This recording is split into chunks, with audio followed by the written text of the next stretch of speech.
Adobe Capture is an amazing resource that you can use to capture all sorts of colors, shapes, brushes, and video looks all from your phone. And you can use them through the Adobe Creative Cloud library and access them on your computer programs.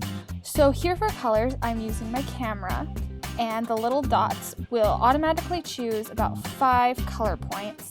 And you can go in and you can move them around to pick the perfect color scheme. You can also use pictures you already have saved.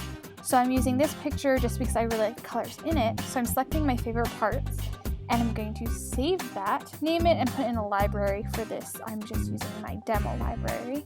And then once I have it saved, it'll automatically show up on my computer in my Creative Cloud library. And it saves each color's information, like the hex code and everything, which is very useful. So when you go into the library, each color is there. You can just click it and you can use that color. Super easy. So next is shapes. You can use this to create vector objects. Right here, I'm showing you how you can just use your camera to take a picture. In some ways, this is useful. Most of the time, it's best if you just do a drawing, but here you can see how by clicking certain areas, I take it out of the vector image. So what I'm going to be doing in just a second is I'm going to take a drawing or sketch that I did, and I'm going to take a picture of it, and it's going to vectorize it for me, so that way when I go into Photoshop, or usually with this tool, Illustrator, my image is already completely vectorized. I can make it as big or as small as I want, and I can edit it. For this demo, I'm going to just drag it into Photoshop to show you. But you can see as it was doing the vectorizing, you could see how it took each little detail and smoothed it out and created a really nice effect. So I'm going to take that and I'm just dragging it in. And there you go.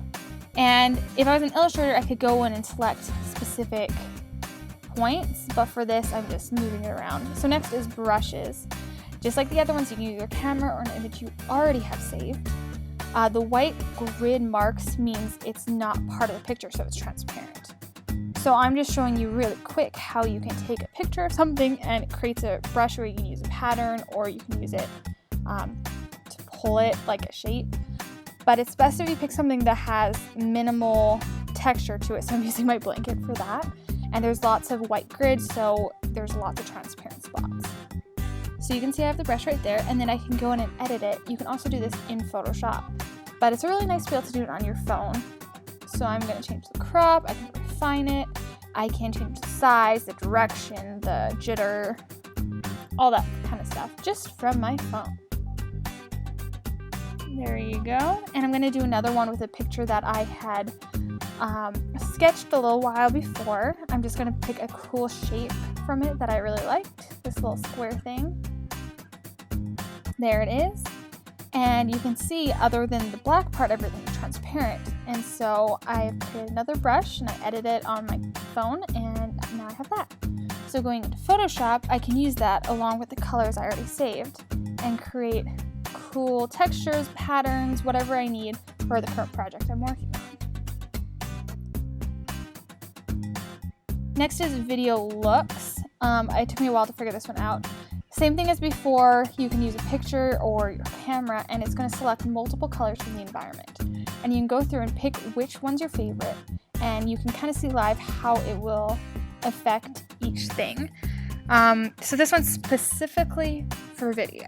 You can't really use it in Photoshop, which is kind of disappointing. It'd be a really nice preset thing, but for video, it's actually really useful. So I'm picking the colors that I like the most, and then when I go into Premiere, after I save this, of course, just like all the other things, it will be in my Creative Cloud library. So there it is. Just gonna take it and drag it onto the clip. I found some little free B-roll stock footage, and that added a really cool, interesting filter to make it look a little more interesting than your average shot. And so there you have it. You can do color, shapes, brushes, and looks, all from your phone, and you can use them on your Creative Cloud, which is awesome. So make sure you download the app, and yeah.